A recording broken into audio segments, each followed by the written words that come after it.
علی بھائی اگلا سوال ہے، آپ نے اپنی ایک ویڈیو میں کہا کہ قرآن حکیم کی کل آیات 6666 نہیں ہیں، جبکہ دوسری جانب ہمارے سکولز، کالجز اور دیگر کورسز کی کتابوں میں تو یہی لکھا ہے کہ قرآن حکیم کی کل آیات کی تعداد 6666 ہے۔ پلیز یہ تو بتا دیں کہ اگر یہ کاؤنٹنگ 6666 نہیں ہے تو پھر کتنی ہے؟ دیکھیں جی، یہ بھی ایک لمحہ فکری ہے ہم مسلمانوں کے لیے کہ وہ علماء جن کو ہم نے اس کام کے لیے پے کیا اور چندوں کے اوپر، قربانی کی کھالوں کے اوپر، زکوٰۃ اور صدقات کے اوپر، ہر حوالے پہ ہم نے ہر فورم پہ تمام مکاتب فکر کے علماء، بریلوی، دیوبندی، اہل حدیث اور ان کے مدارس کو سپورٹ کیا، لیکن اس کے اگینسٹ یہ اس امت کو، یہ ہمارے پاس جو اونلی ٹیکسٹ بک ہے، احادیث کی کتابیں تو ہماری ریفرنس کتابیں ہیں، یہ ہے ٹیکسٹ بک۔ سورۃ الانعام آیت نمبر 19 میں اللہ تعالیٰ نے فرمایا وَأُوحِيَ إِلَيَّ هَذَا الْقُرْآنُ لِأُنذِرَكُمْ بِهِ وَمَنْ بَلَغَ۔ اے نبی صلی اللہ علیہ وآلہ وسلم، آپ فرما دیجئے یہ قرآن مجھے اس لیے وحی کیا گیا تاکہ اس کے ذریعے میں تمہیں بھی ڈر سنا دوں آخرت کی جواب دہی کا، اور جس تک یہ کتاب پہنچ جائے وہ اسی کتاب کے ذریعے ڈر سنائے، علماء کی لکھی ہوئی کتابوں سے نہیں۔ یہ کتاب جو ہماری بنیادی ٹیکسٹ بک تھی، یہ کتاب جو ہماری انسٹرومنٹ آف دعوت تھی، لیکن ہمارے علماء اس کتاب کا بھی تعارف صحیح معنوں میں ہماری امت تک نہیں کروا سکے۔ پھر ہم اس لیے تو عرضی کرتے ہیں کہ مرنے سے پہلے اے مسلمان کر لے اس پہ غور، کتابوں کا خدا اور ہے، بابوں کا خدا اور۔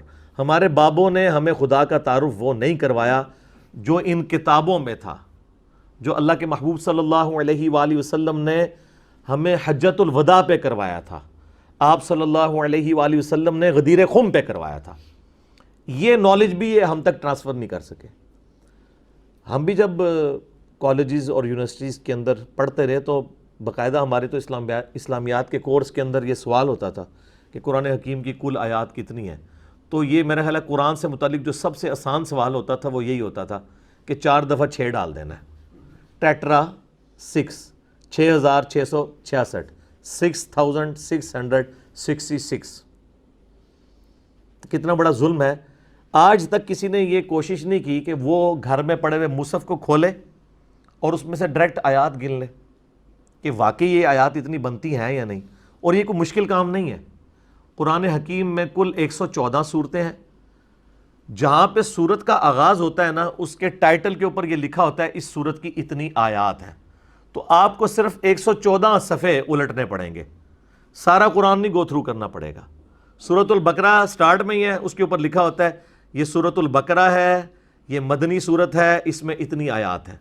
عربی میں بھی لکھا ہوتا ہے، اردو ترجمے میں بھی۔ اس کے بعد آپ ڈائریکٹ آل عمران پہ پہنچ جائیں، اس میں لکھا ہوگا یہ سورہ آل عمران بھی مدنی صورت ہے، اس میں اتنی آیات ہیں۔ وہ آپ جمع کرتے جائیں۔ میرا خیال ہے اگر آپ یہ کوارنٹین کا فائدہ اٹھائیں جو یہ کرونا کی وجہ سے ہے، تو گھر میں اگر آپ اپنے بچوں کو، بیوی کو ساتھ بٹھا کے ایک بار پریکٹس کر لیں، میرا خیال ہے آدھا پونا گھنٹہ لگے گا، تو آپ کو مرنے سے پہلے کم از کم یہ پتہ چل جائے گا کہ قرآن کی آیات کتنی ہیں۔ اس کے بعد آپ نے، میں نہیں کہتا کہ علماء پہ قنوت نازلہ پڑھنی ہے کہ انہوں نے آپ کو بنیادی انفارمیشن بھی صحیح نہیں بتائی ہے۔ آپ نے یہ کرنا ہے کہ بس ایک دفعہ کہہ دینا ہے کہ جی علی بھائی مرنے سے پہلے کر لیا ہے غور، واقعی کتابوں کا خدا اور ہے، بابوں کا خدا اور۔ تو یہ ہے وہ سچائی۔ تو آپ یہ کاؤنٹنگ کرنی شروع کریں گے تو میں آپ کو سسپینس دور کر دیتا ہوں، آپ کو پتہ چلے گا کہ قرآن حکیم کی کل آیات 6236 ہیں، ایکسکلوڈنگ بسم اللہ الرحمن الرحیم۔ یعنی سورت کے آغاز میں جو بسم اللہ شریف لکھی ہوتی ہے نا، اگر اس کو چھوڑ دیا جائے، وہ فصل کے لیے ہوتی ہے وہ مصحف کا حصہ قرآن کا، لیکن وہ سورت کا حصہ نہیں ہوتی۔ قرآن میں صرف ایک سورت ہے جس کا حصہ بسم اللہ ہے، وہ ہے سورۃ النمل آیت نمبر 30، اِنَّهُ مِن سُلَيْمَانَ وَإِنَّهُ بسم اللہ الرحمن الرحیم۔ جو ملکہ بلقیس نے کہا تھا نا کہ یہ ایک میرے پاس معزز خط آیا ہے اور یہ سلیمان کی طرف سے ہے اور اس کا آغاز ہو رہا ہے اللہ کے نام سے جو رحمان ہے اور رحیم ہے۔ یہ واحد موقع ہے جہاں پہ قرآن میں سورت کے اندر ایز اے آیت بسم اللہ آئی ہے. باقی جتنی دفعہ آئی ہے نا وہ سٹارٹ میں آئی ہے. سورۃ الفاتحہ کے سٹارٹ میں بھی بسم اللہ الرحمن الرحیم آئی ہے. اب اس میں جو اختلاف ہے نا کہ یہ بسم اللہ فاتحہ کا حصہ ہے یا نہیں، اس پہ الگ سے میرا ایک کلپ ریکارڈڈ موجود ہے. آپ یوٹیوب پہ جا کے رومن میں لکھیں کہ آپ بسم اللہ سورہ فاتحہ کا حصہ ہے، تو میں نے پوری ٹیکنیکل 15-20 منٹ میں بحث کی ہے. اس کا رزلٹ یہ ہے کہ یہ بسم اللہ سورۃ الفاتحہ کا حصہ نہیں ہے، یہ الگ سے قرآن کا مصحف کا حصہ ضرور ہے. اچھا، تو قرآن حکیم میں آپ دیکھیں گے کہ آپ کو ایک صورت ایسی ملے گی جو بغیر بسم اللہ کے بھی ہے. کون سی صورت؟ سورہ التوبہ. کیونکہ اس کا جو آغاز ہے وہ اتنا زبردست ہے، اتنے پیشن کے ساتھ ہے. براءۃ من اللہ ورسولہ، اعلان برات ہے اللہ کی جانب سے اور اس کے رسول کی جانب سے مشرکین عرب سے جو عہد ہے. 4 مہینے کا ٹائم ہے. 23 سالہ دعوت تو دی نا ہمارے نبی نے. 4 مہینے کا ٹائم ہے. اس کے بعد پھر جہاں پہ پائے جاؤ گے قتل کیے جاؤ گے. عذاب استیصال آئے گا، یا جزیرہ نما عرب چھوڑ کے یہاں سے چلے جاؤ. جیسے اگلی امتوں پر انبیاء کے انکار کے اوپر عذاب استیصال آتا تھا. سورہ توبہ کی آیت نمبر 14 میں آیا کہ اس دفعہ عذاب استیصال کی شکل یہ ہوگی کہ صحابہ اکرام علیہم رضوان کی تلواریں تم پر مسلط ہوں گی اللہ کی طرف سے. جس طرح کہ اگلے زمانوں میں آسمان سے پتھر آتا تھا یا زمین میں غرق ہوتے تھے ہواؤں کے ذریعے، سمندر میں ڈوب کے. یہ نبی علیہ السلام کی ایک خصوصیت ہے کہ عذاب استیصال قتال کی شکل میں آیا. اسی طریقے سے اگلے انبیاء کا معجزہ جو دعوی نبوت والا ہوتا تھا وہ ٹینجیبل ہوتا تھا. عصا کا سانپ بن جانا، مردے کا زندہ ہو جانا. ہمارے نبی علیہ السلام کے بھی کئی ایک معجزات ہیں، لیکن دعوی نبوت والا معجزہ ایک ہے، یہ قرآن، جو سورۃ العنکبوت میں ہے کہ یہ نبی علیہ السلام کا معجزہ ہے. بخاری مسلم میں حدیث ہے کہ ہر نبی کو اللہ نے کوئی نہ کوئی معجزہ دیا، اور اس پر ایمان لانے والے لوگوں کی تعداد ڈیپینڈ کرتی تھی اس نبی کو دیے گئے معجزے پر. مجھے اللہ نے وحی کا معجزہ دیا ہے، میں امید کرتا ہوں سب سے زیادہ متبعین قیامت والے دن میرے ہوں گے، کیونکہ میرا معجزہ سب سے بڑا ہے. تو ہمیں نظر بھی آ رہا ہے الحمدللہ. تو یہ اللہ کے محبوب صلی اللہ علیہ وآلہ وسلم کا معجزہ ایسا ہے جو قیامت تک کے لیے، کیونکہ آپ کی نبوت قیامت تک کے لیے، اب کسی نبی نے نہیں آنا. اگلے انبیاء کے معجزے کی ویڈیو کوئی نہیں دکھا سکتا. ہم اپنے نبی علیہ السلام کا معجزہ سب کو دکھا سکتے ہیں کہ یہ معجزہ ہے. اس وقت شاعری عروج پہ تھی. آپ ذرا دیکھیں اس زمانے کے بڑے بڑے شعراء نے کلام پھاڑ دیے اس کو پڑھ کے. آج سائنس اپنے عروج پہ ہے. قرآن کی کوئی ایک آیت بھی ایسی نہیں جو اسٹیبلش سائنس کے خلاف ہو. ہائپوتھیسز یا تھیوریز کی بات نہیں ہو رہی، اسٹیبلش سائنس. خیر یہ ایک میرا فیوریٹ ٹاپک ہے، اس پہ میری کئی ایک ویڈیوز ہیں، میں اس طرف نہیں جانا چاہتا.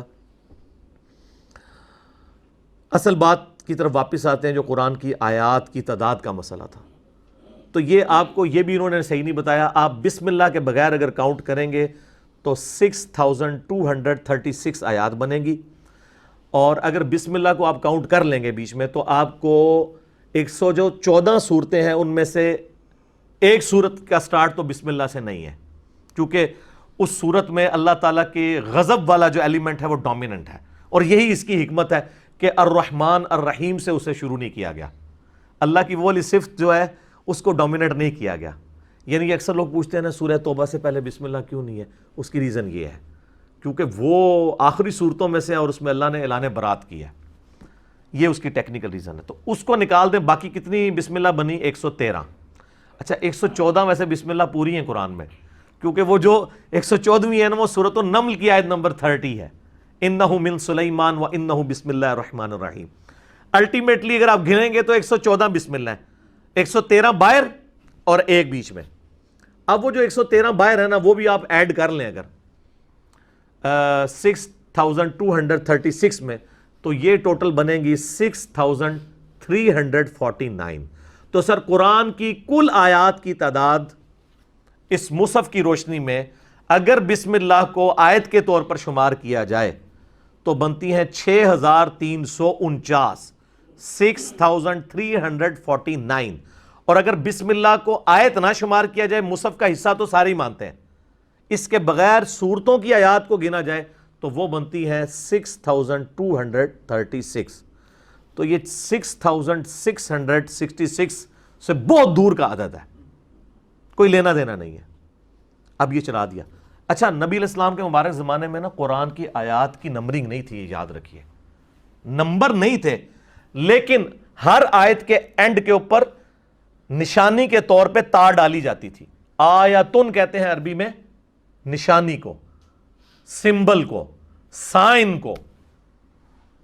تو یہ تھا کہ جی الحمدللہ رب العالمین کے آگے ایک تا ڈلی ہوئی ہوگی، وہ تا ہی بنتے بنتے اب دائرہ بن چکی ہے.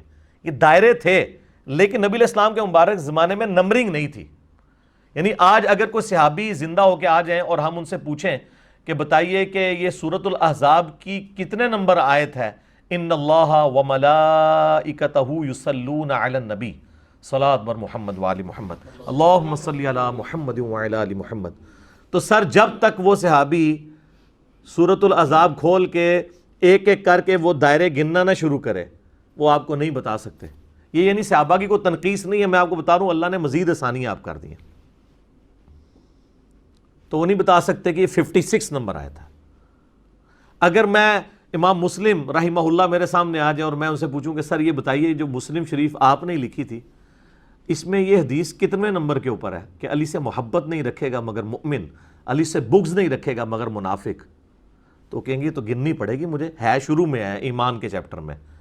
تو لیکن ہمارے ویڈیوز دیکھنے والے چھوٹے چھوٹے بچے بھی کہیں گے سر 240 ہے، 240. یہ سر اسلام 360 میں ڈال کے بھی آپ کو دکھاتے ہیں. تو امام مسلم ماتھا چوم لیں گے، یار کیا بات ہے یار، نمبرنگ کر دی انہوں نے، کیونکہ امام مسلم نے نمبرنگ نہیں کی تھی، کسی محدث نے نمبرنگ نہیں کی تھی. اگر امام بخاری ہمارے سامنے آئے تو ہم ان سے کون سا نمبر پوچھیں گے؟ ہم کہیں گے سر آپ نے ایک حدیث لی تھی جس کی وجہ سے علی بھائی کو گالیاں کھانی پڑ رہی ہیں اور علی بھائی پہ مقدمات بن رہے ہیں، حالانکہ یہ مقدمہ تو آپ پہ انہوں نے بنا دینا تھا اگر آپ زندہ ہوتے، کہ یہ جو آپ نے حدیث لی ہے کہ عمار کو ایک باغی جماعت قتل کرے گی، عمار انہیں جنت اور اللہ کی طرف بلائے گا اور وہ جماعت دوزخ کی طرف بلا رہی ہوگی. تو یہ آپ نے مولا علی کے حق میں اتنی بڑی حدیث لے کے اور ان کے مخالفین کے اوپر اتنی تگڑی جو حدیث لی ہے، یہ کس نمبر پہ لی ہے؟ تو وہ کہیں گے بیٹا یہ تو مجھے گننی پڑے گی. تو ہمارے عام سا اسٹوڈنٹ کہے گا سر یہ تو بڑی مشہور حدیث ہے 2812، سر ڈالیں اسلام 360 میں 2812 کھل جائے گی. یہ یعنی برکات ہیں اس دور کی. تو قرآن کی نمبرنگ بھی بعد میں ہوئی لیکن نشانیاں موجود تھیں، حدیث کی نمبرنگ بھی بعد میں ہوئی لیکن ظاہر ہے وہ حدیثیں الگ الگ اسناد کے ساتھ موجود تھیں آسانی کے لیے. بلکہ آپ لیٹسٹ قرآن دیکھیں گے نا تو اس میں تو ابھی دارالسلام والوں نے جو قرآن چھاپا ہے نا، انہوں نے جو ڈیجٹس ہیں نا اندر والے وہ بھی جو ہے نا وہ انگلش والے ڈیجٹ کر دیے ہیں، عربک نہیں ہے. ہمارے لوگ تو 2 اور 6 کا فرق نہیں ان کو یاد رہتا کہ ادھر سے شروع ہوتا ہے یا ادھر سے شروع ہوتا ہے. ٹھیک ہے، حالانکہ بہت پہلے ہونا چاہیے تھا لیکن اب انہوں نے کیا. دارالسلام والوں نے اب جو حدیث کی کتابیں چھاپ رہے ہیں نا ان میں وہ نمبرنگ کو یعنی عربی میں انہوں نے عربی والا نمبر ڈالا ہوا ہے، اردو ترجمے میں نا وہ ڈیجٹ وہ والے ڈالتے ہیں جو ہم 1 2 3 یوز کرتے ہیں. تو یہ بہت پہلے ہو جانا چاہیے تھا تاکہ آسانی ہو جاتی لوگوں کے لیے، کیونکہ ہماری تعلیم میں تو یہی کچھ سکھایا جاتا ہے. تو قرآن کی کل آیات 6666 نہیں ہے بلکہ 6349 ہیں اگر 113 بسم اللہ ڈالی جائیں، اور اگر وہ نہ ڈالی جائیں تو 6236 ہیں. اور سر یہ صرف آیات کے معاملے میں آپ کے ساتھ دھوکہ نہیں ہوا، اور بھی بہت کچھ ہے اس میں، اس پہ اکتفا نہیں ہے. 114 صورتیں یہ تو آپ کو انہوں نے ٹھیک بتایا، سب کچھ بھی غلط نہیں تو سے آیا. ٹھیک ہے، اور آپ کو ایک اور انہوں نے بات بتائی ہوگی جی وہ قرآن میں جی 14 سجدے ہیں. سر 14 نہیں، آپ گن کے دیکھ لیں 15 ہیں.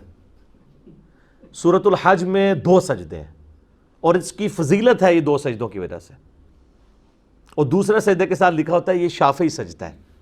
سجدے بھی شافعی بنا چھڑے انہوں نے، حالانکہ یہ مصحف تو امام شافعی سے بہت پہلے تھا. ٹھیک ہے، یہ تو حدیث کے اندر جامعہ ترمذی میں اور کئی کتابوں کے اندر صحیح ابن حبان ابن خزیمہ میں صحیح اسناد کے ساتھ موجود ہے کہ نبی علیہ السلام نے فرمایا کہ اللہ تعالیٰ نے سورۃ الحج کو 2 سجدوں کی وجہ سے فضیلت دی ہے. ہاں اہل حدیث کرتے ہیں، باقی لوگ اس کو سکپ کر دیتے ہیں. تو آپ مصحف شیعہ کا اٹھائیں سنی کا اٹھائیں، اس میں وہ والا سجدہ لکھا ہوگا اور لکھا ہوگا عند الشافعی، شافعی کے نزدیک. ٹھیک ہے، تو 15 سجدے ہیں، صورتیں 114 اور سجدے 15. اب آ جائیں جو منازل ہیں، منازل 7 ہی ہیں، یہ صحابہ کے دور میں اسٹیبلش تھی. صحابہ کرام کے دور میں صورتوں کی ڈویژن بھی تھی، آیات کی ڈویژن بھی تھی، نمبرنگ نہیں تھی، صورتوں کی نمبرنگ نہیں تھی، ترتیب تھی، جو مصحف عثمانی جسے ہم کہتے ہیں، اور منازل بھی تھے. وہ دیکھیں بڑے انٹلیکچوئل ہیں. اگر سورۃ الفاتحہ کو آپ مقدمہ مان لینا تو پہلی منزل میں 3 صورتیں ہیں، دوسری میں 5، تیسری میں 7، چوتھی میں 9، پانچویں میں 11، اور چھٹی میں 13، اور 7ویں منزل میں 65، وہ بھی 13 کا ملٹیپل بنتا ہے، 13 ملٹیپلائڈ بائی 5، اور آلموسٹ برابر ہی ہیں، تھوڑا بہت فرق ہے لیکن انہوں نے صورتیں نہیں توڑی. یہ صحابہ کے زمانے میں کام ہوئے تھے، اس لیے اس میں کوئی گڑبڑ نہیں ہوئی. البتہ سپاروں کی ڈویژن بعد میں ہوئی ہے، اس میں گڑبڑ ہو گئی ہے. سپارے تو تابعین کے دور میں بنائے گئے، جب لوگ سست ہو گئے تو انہوں نے کہا چلو لوگ ایک ہفتے میں قرآن نہیں ختم کر سکتے. صحابہ کرام تو ایک ہفتے میں قرآن ختم کرتے تھے، ایک ایک منزل پڑھ کے، وہ نشانیاں لگی ہوئی تھی. بعد میں جب سستی آئی تو لوگ ایک مہینے میں قرآن، اب تو سر ایک مہینے کیا، ایک زندگی میں بھی ایک قرآن صحیح طریقے سے نہیں پڑھتے لوگ. تو پھر جب سستی آئی تابعین کے دور میں تو ان کا روز کا ایک ہم ایسا کر لیں، جز بنا لیں کہ ہم ایک مہینے میں قرآن مکمل کریں. جز عربی میں وہی ہم پارہ کہہ دیتے ہیں، اردو کے اندر فارسی میں، تو 30 پارے بن گئے آلموسٹ نبی علیہ السلام کی وفات کے آپ سمجھ لیں 60-70 سال کے بعد. اب وہ پارے چونکہ لوگوں نے بنائے تھے، میرے خیال ہے وہ کوئی بندہ انہوں نے کوئی ناڑی بٹھایا ہوا تھا اس میں، اس نے جناب میرے خیال ہے ایسے کیا ہوگا اور وہ صفحے گننے شروع کیے، برابر برابر کر کے اس نے 30 بنا دیے. اور اس میں ظلم یہ کر دیا کہ سورۃ الحجر آپ دیکھ لیں، پارہ نمبر 13 کی آخری آیت سورۃ الحجر کی پہلی آیت ہے، اور باقی پوری سورۃ الحجر پارہ نمبر 14 میں. ایک لائن کا کیا ایڈوانٹیج اس نے لے لیا ہے، سورت توڑ دی. کیا ہی زبردست ہوتا کہ سورۃ الحجر سے ہی پارہ نمبر 14 کا آغاز ہو رہا ہوتا. ایک لائن کی آیت ہے، کوئی لائن یہ نہ سمجھے گا کوئی صفحے کی ہے، ایک لائن، پوری لائن بھی نہیں بنتی، وہ کھینچتان کے اسے لمبا کر کے لکھتے ہیں. آدھی لائن کی وہ آیت ہے، وہ انہوں نے پارہ نمبر 13 کے اینڈ پہ رکھی اور پورا پارہ نمبر 14 کے اندر باقی صورت ٹرانسفر کر دی. ان کو کیا مسئلہ تھا کہ مطلب یہ شروع نہیں کر سکتے تھے وہاں سے سورۃ الحجر کو؟ اگر یہ پارہ نمبر 14 کے سٹارٹ میں لے آتے تو اس میں کوئی پرابلم تھی ان کو؟ اعوذ باللہ من الشیطان الرجیم، بسم اللہ الرحمن الرحیم. آپ دیکھیں نا جی، آغاز میں تو کہتا ہوں بڑا مزہ آتا. سٹارٹ ہو رہا ہے الف لام را. ہو سکتا ہے انہوں نے کہا جی میں ان کو حروف مقطعات سے شروع کرنا پڑ رہا ہے اور یہ الف لام را سے ہمارا 14واں پارہ نہ شروع ہو، تو میں ان کو اس وقت اگر ہوتا یا یہ اب ہوتے تو میں ان کو پھکی دیتا کہ آلریڈی تم لوگوں نے ایک پارہ شروع تو کیا ہوا ہے ایسی چیز سے. یہ جو 26واں پارہ ہے وہ حامیم سے شروع ہو رہا ہے. اگر 26واں پارہ حامیم سے شروع ہو سکتا تھا سورۃ الاحقاف، تو یار 14واں پارہ الف لام را سے شروع نہیں ہو سکتا تھا؟ یہ کیا ظلم کیا ہے کہ چھوٹی سی ایک آیت انہوں نے پکڑ کے سورۃ الحجر کے ٹکڑے کر دیے. یہ آیت کتنی ہے سنیں، بسم اللہ الرحمن الرحیم. الف لام را تلک آیات الکتاب وقرآن مبین. بس 5-6 اس کے اندر کلمات ہیں، ایک لائن بھی پوری نہیں بنتی ہے، کھینچ کے لمبا کر کے اس کو ایک لائن میں لے کے آتے ہیں. آدھی لائن پونی لائن کی ایک آیت تھی، یہ اس میں ڈال دیتے. سورۃ الحجر کی آپ دیکھیں کل آیات ہیں 99، اس میں سے 98 آیات پارہ نمبر 14 میں ہے اور ایک آیت 13 میں ہے. یہ اسلام کی خدمت کی ہے جی. پھر ہم جب ان کو کہتے ہیں نا کہ یار یہ کیا ٹیکنیکلی مس ہینڈلنگ کی ہے، جب وہ گورا بھی اس کو انالائز کرتا کہتے ہیں یار یہ کیا ہوا ہے، تو ہم ان کو بتاتے ہیں یار یہ پاروں کی ڈویژن جو ہے نا یہ ہمارے بابوں کی ہے. یہ کتابوں کا خدا اور ہے اور بابوں کا خدا اور. تو میں پھر پہلے عرض کرتا ہوں پھر آگے چلتے ہیں. ابھی میں نے اس کے اوپر ڈسکشن کرنی ہے کچھ کہ مرنے سے پہلے اے مسلمان کر لے اس پہ غور، کتابوں کا خدا اور ہے، بابوں کا خدا اور. کہنے کو تو دین سب کا اسلام ہے، لیکن صوفیہ بھی کہتے ہیں ہم اسلام کو فالو کر رہے ہیں، سلفی بھی کہتے ہیں ہم اسلام کو فالو کر رہے ہیں، حنفی بھی کہتے ہیں ہم اسلام کو فالو کر رہے ہیں، بریلوی دیوبندی اہل حدیث شیعہ سب کے سب کہہ رہے ہیں کہنے کو تو دین سب کا اسلام ہے، لیکن کتابوں کا جہاں اور ہے، بابوں کا جہاں اور. اس کا ایک وکھرا جہاں ہوتا ہے بابے کا. یہ وکھرے جہاں آپ دیکھ لیں انہوں نے کیا جہاں انہوں نے بنایا. تو آپ ہماری باتیں سنیں گے نا تو ایک دن آئے گا آپ بھی جھوم جھوم کے کہیں گے کہ نہ میں وابی نہ میں بابی، میں ہوں مسلم علمی کتابی، نہ میں سو کالڈ وہابی ہوں اور نہ میں سو کالڈ بابوں کا دفاع کرنے والا بابی ہوں، میں علمی کتابی مسلم ہوں۔ تو اب مجھے بتائیں، یہ جو پبلک میں انہوں نے مشہور کیا ہے کہ جی شیعہ کہتے ہیں قرآن کے 40 پارے ہیں، حالانکہ قرآن کے 30 پارے ہیں، حالانکہ قرآن کے 30 پارے بھی نہیں ہیں، وہ بھی مولویوں نے بابوں نے بنائے ہوئے ہیں۔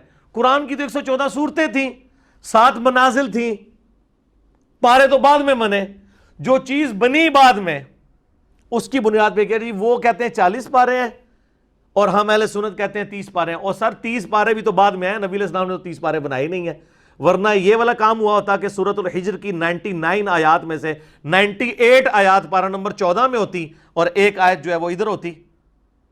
ایک آیت سے کیا ایڈوانٹیج لیا ہے انہوں نے، سوائے قرآن کی خوبصورتی توڑ دی ہے۔ اسی طریقے سے جو رکوع ہے نا جی، رکوعوں کی تقسیم بھی بعد میں ہوئی ہے مضامین کے اعتبار سے۔ ایک سب ٹاپک سورت، آپ کو پتا ہے نا، آیات مل کے ایک سورت بناتی ہیں، ٹھیک ہے، اور وہ ایک پورا اللہ تعالیٰ کا ایک خطبہ ہوتا ہے، اس میں کئی ایک چھوٹے چھوٹے ٹاپکس ہوتے ہیں، ان کو بعد میں نا انہوں نے تابعین کے دور کے اندر ڈیفائن کیا۔ 558 رکوع ہیں قرآن میں ٹوٹل، وہ مضامین کے اعتبار سے ہوتا ہے۔ اور یہ جو رکوع ہے نا، یہ سپاروں کی تقسیم سے بھی بالا ہیں۔ آپ دیکھیں گے کہ سورہ یاسین میں سٹارٹ میں آپ جب دوسرا رکوع دیکھیں گے نا، دوسرا رکوع شروع ہوتا ہے پارہ نمبر 22 میں اور ختم پارہ نمبر 23 میں ہوتا ہے۔ یہ نہیں ہے کہ پارہ اینڈ ہوا ہے تو رکوع ختم ہوا ہے، اس لیے کہ مضمون کمپلیٹ نہیں ہوا تھا، تو رکوع جا کے بعد میں۔ لیکن یہ کمال کی تقسیم ہے۔ مجھے چند ایک جگہ پہ اختلاف ہے رکوعوں کی تقسیم کے ساتھ کہ وہ مضمون اس میں اس طرح نہیں ہونا چاہیے تھا، لیکن اوورال یہ بہت سمجھداری کے ساتھ ڈویژن کی ہے، کوئی شک نہیں اس کے اندر۔ ظاہر انسانی کوشش، آپ اختلاف رائے کر سکتے ہیں۔ تو پاروں کی تقسیم اور رکوعوں کی تقسیم بعد کی پیداوار ہے۔ تو جو چیز ہی بعد میں ہے اس کے اوپر جھگڑنا، پھر جعلی قصے کہانیاں بنانا کہ جی شیعہ کہتے ہیں 40 پارے، ہم کہتے ہیں 30 پارے۔ سر آپ بھی جو کہتے ہیں نا وہ بھی ویسے ہی کہہ رہے ہیں، پارے شارے تو بنے ہی بعد میں، تو صورتیں تھیں، یہ تو آسانی کے لیے۔ آپ دیکھیں گے سعودیہ کے کئی قرآن ہیں، وہ اگر آپ وہ جو ان کے اپنے لوکل قرآن شروع ہوتے ہیں نا، تو وہ ہمارا تو پارا شروع ہوتا ہے نا تو نئے پیج سے شروع ہوتا ہے، وہ پیج کے سینٹر سے بھی ان کا پارا شروع ہو جاتا ہے، کیونکہ وہ اس تقسیم کو اس طریقے سے لے کے نہیں چل رہے ہوتے۔ پھر آگے یہاں پہ آپ دیکھیں گے ہمارے جو مصحف کی تقسیم میں آپ کو ہر پارا بھی 4 حصوں میں ڈیوائیڈ ہوا ہے۔ 1/4 ہے جسے ہم ربع کہہ رہے ہوتے ہیں، چوتھا حصہ، ٹھیک ہے، پھر نصف آتا ہے، اس کے بعد جو ہے ثلث آتا ہے، پھر وہ کمپلیٹ ہوتا ہے۔ لیکن آپ عرب کے قرآن دیکھیں گے نا جو عربیوں کے ہیں، اس میں یہ والی تقسیم نہیں ہوئی ہوگی۔ ظاہر ہے یہ تو عربیوں کو تو پتہ ہے کہ یہ کیا ہے۔ اچھا ہمارے یہاں پہ کئی ایک صورتیں ہیں جن کے نام ہمیں زبانی یاد ہیں، لیکن آپ عرب ملکوں میں جائیں نا تو آپ وہاں قرآن کھولیں تو ان صورتوں کے نام ہی وہ نہیں ہوں گے، انہوں نے دوسرے نام لکھے ہوں گے، وہ بھی ثابت ہے۔ مثلا ہم یہاں سورۃ المؤمن کہتے ہیں، عرب کے لوگ اسے سورہ غافر کہتے ہیں، غافر کا لفظ بھی اس میں موجود ہے، المومن کا لفظ بھی موجود ہے۔ ہم کہتے ہیں سورہ بنی اسرائیل، عرب کے قرآن آپ دیکھیں گے تو لکھا ہوگا سورۃ الاسراء، سبحان الذی اسریٰ بعبدہ۔ ہم یہاں عجم میں کہتے ہیں سورہ حامیم السجدہ، عرب کے لوگ اسے کہتے ہیں سورہ فصلت، کتاب فصلت آیاتہ۔ تو یہ دو نام ہیں، لیکن عرب و عجم میں چاند ایک جگہ پہ فرق چل رہا ہے۔ ہم سورۃ الملک کہتے ہیں، حالانکہ سورہ تبارک بھی اس کے لیے استعمال ہوتا ہے، دونوں چلتے ہیں۔ تو پاروں کے اوپر یہ جھگڑتے رہے اور پاروں کی ڈویژن تو ہوئی بعد میں۔ اس کے بعد میں اپنے مسلمان بھائیوں اور بہنوں سے کہوں گا، کسی بھی فرقے کے ہیں، آج تک آپ میں سے کسی نے زحمت کی کہ کبھی شیعہ کی مسجد میں جا کے، جس کو آپ لوگ امام بارگاہ کہتے ہیں اور وہ اس کے اوپر پروٹیسٹ کرتے ہیں، وہ کہتے ہیں امام بارگاہ ہماری علیحدہ ہوتی ہے، ہم نے باہر لکھا ہوتا ہے مسجد و امام بارگاہ، ہم بھی اپنی عبادت گاہ کو مسجد ہی کہتے ہیں، وہ کہتے ہیں آپ ہم پہ تھوپ رہے ہیں، ٹھیک ہے۔ جس طرح یہاں پہ مساجد کے ساتھ مزار بنے ہوئے ہوتے ہیں، تو اب کتنا ظلم ہے کہ آپ اس مسجد کو مزار کا نام دے دیں، وہ الگ ہوتی ہے۔ اس طرح ان کی جو امام بارگاہ والی ایکٹیویٹیز ہیں وہ الگ، ایک انہوں نے اس کے ساتھ ایڈجسنٹ بلڈنگ بنائی ہوئی ہوتی ہے، مسجد الگ ہی ہوتی ہے، اس لیے لکھا ہوتا ہے باہر مسجد و امام بارگاہ۔ اور بعض اوقات صرف امام بارگاہ ہوتی ہیں، وہ مسجدیں نہیں ہوتی، وہاں ان کی ایکٹیویٹیز ہوتی ہیں، جیسے آپ کی محفل میلاد ہوتی ہیں، ٹھیک ہے، اسی طریقے سے اور کانفرنسز ہوتی ہیں، ٹھیک ہے، جشن دیوبند کانفرنس، ٹھیک ہے، حقانیت اہل حدیث کانفرنس، اس کے لیے آپ نے کوئی میرج ہال وغیرہ رکھے ہوتے ہیں، اس طرح انہوں نے اپنی ایکٹیویٹیز کے لیے رکھے ہوئے ہیں۔ مسجد بال وہ بھی یوز کرتے ہیں۔ آج تک شیعہ کی مسجد میں جا کے کسی نے قرآن کھول کے پڑھا ہے؟ کہ قرآن کے وہ 30 پارے مانتے ہیں، 40 پارے، اس کو تو چھوڑ دیں، یہ تو بات ہی جعلی نکلی، پہلی تو بات پاروں والی، 114 صورتیں ہیں یا وہاں پہ کچھ اور ہیں۔ تو آپ حیران ہوں گے کہ سنی اور شیعہ کا ایک ہی قرآن ہے، ہینڈ رائٹنگ ایک ہے، کاتب ایک ہے۔ دمشق کا، سیریا کا ایک کاتب ہے جس کا نام ہے عثمان طٰہٰ حفظہ اللہ تعالی، 85 ایئرز پلس ان کی ایج ہے، ابھی زندہ ہے، جنہوں نے یہ قرآن لکھا جو بلو بائنڈنگ میں،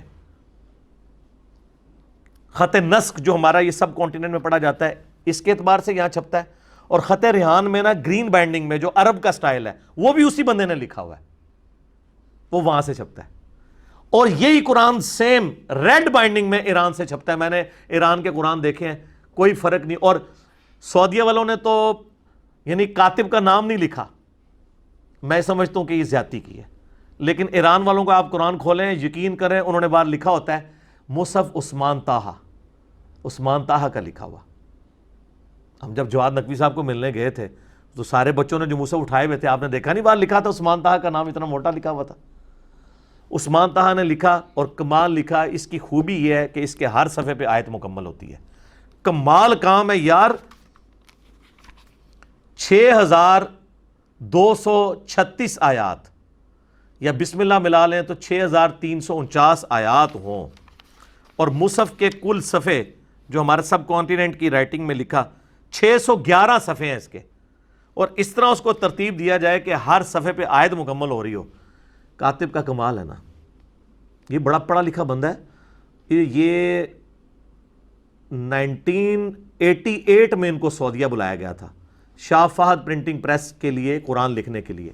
یہ 10 سال سعودیہ میں رہے ہیں، اور اس 10 سالوں میں انہوں نے 4 مصحف لکھے ہیں، اور وہ مصحف اللہ کے فضل سے پوری دنیا میں چل رہے ہیں، جن میں سے ایک یہ مصحف ہے ہمارا اجمی خط نسخ والا سٹائل، ایک خط ریحان والا ہے جو تھوڑا سا چپٹا کے لکھا جاتا ہے، جو یہاں پہ لوگ کہتے ہیں وہ یارو ساڈا قرآن دیو سانو، حالانکہ وہ لکھا ہوتا ہے، ٹھیک ہے۔ تو وہ بھی اس نے لکھا ہے، اور ماشاءاللہ اس کا قرآن پوری دنیا میں چل رہا ہے۔ ایران والوں نے بھی اسی سے رائٹس لیے ہیں، وہ ریڈ بائنڈنگ میں وہ قرآن چھاپ رہے ہیں۔ آپ دیکھیں گے جدھر جدھر جو آیت مکمل ہو رہی ہے وہی ایران والوں کا قرآن بھی، چونکہ ہے ہی وہ ہے تو کوئی فرق نہیں ہے۔ اور آپ کو بتایا گیا جی سنی شیعہ کا قرآن ہی الگ ہے، تو یہ بات بھی آپ کو غلط بتائی گئی، اور آپ نے اتنی مضبوطی کے ساتھ اس کو پکڑا۔ باقی میں ابھی وہ تعریف قرآن والے مسئلے پہ نہیں آیا، میں اگر آیا تو پھر آپ کو برا لگے گا۔ میرا یوٹیوب پہ ایک کلپ 1 ملین سے زیادہ لوگ دیکھ چکے ہیں۔ کیا صرف شیعہ ہی کافر ہے؟ کیا تعریف قرآن صرف شیعہ نے کی ہے؟ سوالیہ نشان۔ تو آپ دیکھ لیں، اس میں میں نے پھر پورا کچا چٹا کھولا دونوں طرف کا۔ اینڈ رزلٹ یہ ہے کہ دونوں طرف کتابوں کے اندر ڈنڈیاں ماری گئی ہیں، جس کی وجہ سے قرآن کو مشکوک بنایا گیا، لیکن الٹیمیٹلی قرآن مشکوک نہیں ہوتا، کیونکہ یہ تواتر سے آیا ہے، اور قرآن کی حفاظت کی ذمہ داری کس نے لی ہے؟ اللہ نے۔ انا نحن نزلنا الذکر وانا لہ لحافظون، یہ بھی سورۃ الحجر کی آیت ہے، جنہوں تروڑیا انہوں نے، کیڑی سورت انہوں نے پان دیتی ہے، جس کی آیت نمبر 9 ہے۔ بے شک ہم ہی نے اسے نازل کیا، اور ہم ہی اس کی حفاظت کرنے والے ہیں، کیونکہ آپ علیہ السلام کی نبوت قیامت تک کے لیے ہے، اور معجزہ بھی قیامت تک کے لیے باقی۔ تو یہ جو قرآن حکیم کی آیت ہے، اس بات پہ ثبوت ہے کہ اللہ نے اس کی ذمہ داری خود لی ہے، اس کو کوئی نہیں چینج کر سکتا۔ لوگ کہتے ہیں جی یہودیاں نے ایک صورت بنا چاہیے، وہ بنا دیں، میں کہتا ہوں جی وہ پرنٹ بھی کر دیں۔ شاہ فہد پرنٹنگ پریس میں سے یہ نسخے 200 ملین ابھی تک پرنٹ ہو چکے ہیں، 20 کروڑ سے زیادہ، جو پوری دنیا میں فری بانٹتے ہیں۔ ماشاءاللہ یہ بہت بڑی ان کی کنٹریبیوشن ہے۔ میں کہتا ہوں یہودی جو ہے نا 200 کی بجائے 400 ملین چھاپ لیں آیات اور صورتیں ایڈ کر کے، وہ کسی مسلمان کے گھر میں سروائیو ہی نہیں کر سکتا۔ اس کی وجہ یہ ہے کہ قرآن کی حفاظت کی ذمہ داری اللہ نے لی ہے، اور لی ہے حفاظ کے ذریعے، سینہ مسینہ۔ آپ دیکھتے ہیں جب بھی قرآن اردو ترجمے والا چھپتا ہے نا، جو یہاں پہ تاج کمپنی نے چھاپا ہے، ضیاء القرآن نے، اس کے اینڈ پہ 5-6 حفاظ کے سائن ہوتے ہیں کہ ہم نے لفظ بہ لفظ پڑھا ہے، اس میں کوئی غلطی نہیں ہے۔ قرآن کی پروف ریڈنگ کون کرتا ہے؟ حافظ۔ ریٹن چیز کی پروف ریڈنگ کر رہا ہے جس کو زبانی کرائم ہے. ہائے ہائے ہائے ہائے. دنیا میں اس وقت حفاظ کی تعداد مسلمانوں کے اندر ملینز میں ہے, لاکھوں میں نہیں ہے, ملینز میں. امام کعبہ بھی غلطی کرتا ہے نا, اس کو پیچھے سے لقمہ مل جاتا ہے, کوئی لحاظ نہیں کیا جاتا. تو قرآن کی حفاظت تو اللہ نے لی ہے, سینہ بسینہ قرآن یاد کر کے ٹرانسفر ہوا ہے. قرآن دنیا میں ایک ہی ہے, مشرق سے لے کے مغرب تک, شمال سے جنوب تک. آپ انڈونیشیا کا مسلمان اٹھائیں, وہاں سے افریقہ کا اٹھا لیں, اور ادھر اوپر جا کے رشیا کا مسلمان اٹھا لیں, یا ادھر سب کانٹیننٹ کا کوئی مسلمان, آپ اس سامنے کوئی قرآن کی آیت پڑھیں نا تو وہ اگلی آیت آپ کو پڑھ کے بتا دے گا, کوئی ڈنڈی مار ہی نہیں سکتا. یہ فضیلت اور کسی کتاب کو حاصل نہیں ہے. اور سر میں موقع غنیمت جانوں تو آپ کو بتاؤں, یہی سیم کیس بخاری مسلم کے ساتھ ہے. لوگ کہتے ہیں جو بریلویوں نے اپنی بخاری چھاپی ہوئی ہے, مسلم اپنی وہ ایک ہی ہے, ترجمہ بھی آلموسٹ ایک ہے. تفسیر میں ڈنڈی ماری ہے, تو تفسیر میں تو قرآن میں بھی انہوں نے ڈنڈی ماری ہوئی ہے. قرآن کی صرف ٹیکسٹ کی حفاظت ہے, بعض کا ترجمہ میں ماری ہے, وہ اللہ تعالیٰ حفاظت کر دیتا ہے. تو اللہ کے فضل سے یہ محفوظ کتاب ہے. اس کی پروف ریڈنگ کون کرتا ہے؟ حفاظ. اور اس کے ساتھ پیرلل میں حضرت عثمان غنی رضی اللہ تعالیٰ عنہ کے لکھوائے ہوئے نسخے اس وقت دنیا میں کم از کم 3 میوزیمز کے اندر موجود ہیں. رشیا کے میوزیم کے اندر, انگلینڈ کے میوزیم کے اندر, اور ایک جو ٹاپ کاپی میوزیم ہے ٹرکی کا, جس کے پہ وہ والا صفحہ بھی موجود ہے جس پہ حضرت عثمان کا خون گرا تھا, فَسَيَكْفِيكَهُمُ اللَّهُ, تجھے اللہ ہی کافی ہے ان کے اگینسٹ. وہ والا مصحف جو حضرت عثمان تلاوت کر رہے تھے تو ان کو شہید کیا گیا, وہ مصحف سیف ہے. تو اس کے ساتھ آپ ایک ایک چیز میچ کر سکتے ہیں.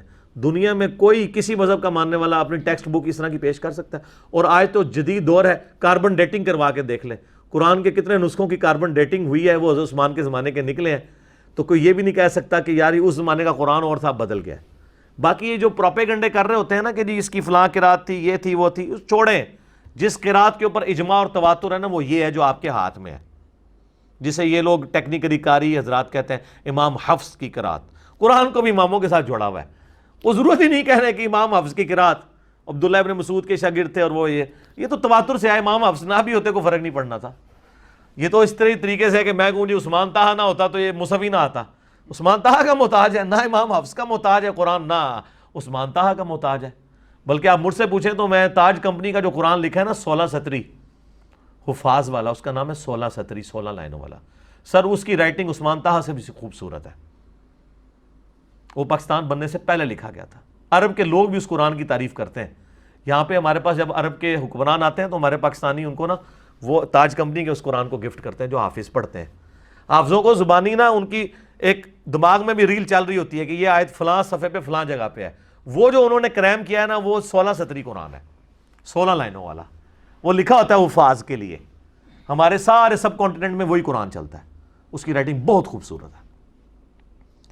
پھر اس کو کاپی کر کے ضیاء القرآن نے بھی 16 سطری بنایا, باقیوں نے بھی بنایا, قدرت اللہ والا کمپنی والوں نے بھی, اور لوگوں نے بھی. تو اللہ کا شکر ہے جی قرآن محفوظ ہے. یہ کسی مولوی کا, کسی بزرگ کا, کسی پیر کا, کسی محدث کا, کسی فقیہ کا, کسی امام کا محتاج نہیں, بلکہ اللہ نے اس کی حفاظت کا ذمہ لیا ہے. اور یہ جو اس طرح کے جو پروپیگنڈے ہوتے ہیں نا, یہ دیکھنے چاہیے کہ ان کے اندر کوئی ورت بھی ہے کہ نہیں. تو قرآن حکیم کی آیات کے والے سے بھی آپ کو غلط بتایا گیا, پاروں کے اعتبار سے بھی غلط بتایا گیا, صورتوں کی تعداد تو صحیح بتائی گئی ہے, بال صورتوں کے اندر جو کچھ لکھا ہے مضامین وہ تو ابھی تک نہیں بتا پا رہے. وہ ہم ہی چیخ چیخ کے کہہ رہے ہیں کہ سر کتابوں کا خدا اور ہے, بابوں کا خدا اور. جس خدا کا تعارف ان کتابوں سے ہوتا ہے, قرآن سے ہوتا ہے, وہ نہیں ہے جو آپ کو بابوں نے کروایا. بابوں نے تو اپنی مرضی کا خدا بنا کے آپ کے سامنے رکھا ہے. تو ہم آپ کو جھنجھوڑ کے یہ ساری باتیں بتا رہے ہیں تاکہ آپ کو یہ باتیں سمجھ آ جائیں. تو میں نے یہ ایک اوورآل پکچر آپ کے سامنے رکھ دی ہے, اور جو لوگ یہ ویڈیو دیکھیں گے ان کو آئیڈیا ہو جائے گا کہ دین جو کتابوں کے ذریعے ہے اور جو بابوں کے ذریعے اس میں فرق ہے. باقی کورس کی کتابوں میں ظاہر ہے چونکہ بابوں کے ہی زیر اثر لوگ لکھ رہے ہوتے ہیں تو وہ اس طرح چل رہا ہوتا ہے. میں نے جو قرآن کلاسز اپنی لیٹسٹ ریکارڈ کروائی ہیں اس کے پہلے 6 لیکچر صرف تعارف قرآن پہ ہیں. سر آپ دنیا میں ہزاروں کتابیں پڑھ لیں تو ایک طرف وہ نالج ہوگا ہر اعتبار سے. آپ کو ہر ٹاپک میں نے اس میں ڈسکس کیا 40 پوائنٹس, اور یہ جو کچھ میں نے آج کچھ بولا ہے نا اسی ٹاپک پہ سے ڈیٹیل میں اس میں بول چکا ہوں. یہ اس کے 4-5 پوائنٹس ہیں جو میں نے تھوڑے سے وقت میں ڈسکس کیے ہیں, وہ 40 پوائنٹس ہیں جو آپ سوچ سکتے ہیں نا قرآن کے تعارف پہ، وہ آپ کو 6 لیکچرز، ہمارے قرآن لیکچرز کی جو نیو کلاسز ہیں، جو ہم نے ایک ڈیفرنٹ بیک گراؤنڈ کے ساتھ سٹارٹ کیے ہیں، ایک طرح کا بیک گراؤنڈ چل رہا ہے اس کا، پیچھے وہ جو محراب سے بنے ہوئے ہیں ڈارک گرین کلر میں، اور بیچ میں وہ بڑا خوبصورت سا، تو ظاہر ہے ہمیں وہ فزیکلی تو کسی مسجد کے محراب میں نہیں بیٹھنے دیں گے، تو اسی محراب ہی چکے اتنے لیندا سی کہ جناب اے ویکھو چلو اسی بیٹھے ہیں، اور اس کو ڈیفرنٹ کیا تھا کیونکہ باقی میری ساری کلاسز جو ہے نا وہ ڈیفرنٹ بیک گراؤنڈس کے ساتھ ریکارڈ ہوتی تھی. آلریڈی جو 344 کلاسز کے اندر قرآن آلموسٹ 9 سال میں مکمل ہوا ہے، اور یہ تو شاید اب 9 سال سے بھی زیادہ لگ جائیں، لیکن یہ میں تفصیلی کر رہا ہوں کہ کوئی کسر اس میں رہے نا. تو وہ ہم نے ڈیفرنٹ بیک گراؤنڈ سے کیا ہے، اس سے پتہ چل جائے کہ یہ قرآن کلاس ہے اور یہ ادر دین قرآن کلاس ہے. تو اس میں آپ 40 پوائنٹس وہ پہلے 6 لیکچر سن لیں تو آپ حیران ہو جائیں گے. قرآن اینڈ ماڈرن سائنس کے اعتبار سے، قرآن کی جو ناسخ و منسوخ کا ایشو ہے، اور ہر طرح کے یہ معاملات، اس کی عربک کون سے والی عربک ہے، یہ بھی اکثر آپ سن رہے ہوں گے جو قرآن دی عربی ہو رہا ہے تو اور عربی ہو رہا ہے، او ایک ہی ہے عربی اور ہے. ٹھیک ہے جی، بس میں ہی کہاں گا غور کر، اور کہنا لیا مرنے سے پہلے اے مسلمان کر لے اس پہ غور، اور چھڑ غور کر. ٹھیک ہے، کتابوں کا خدا اور ہے، اے اور کہہ تو تے بابیاں دا خدا اور اے اور ہے تے غور کر کہ تینوں دین کچھ اور دسیا گیا. تو ایک دیہڑا آئے گا تو بھی کہیں گا انشاءاللہ کہ نہ میں وابی نہ میں بابی، میں ہوں مسلم علمی کتابی. ٹھیک ہو گیا جی.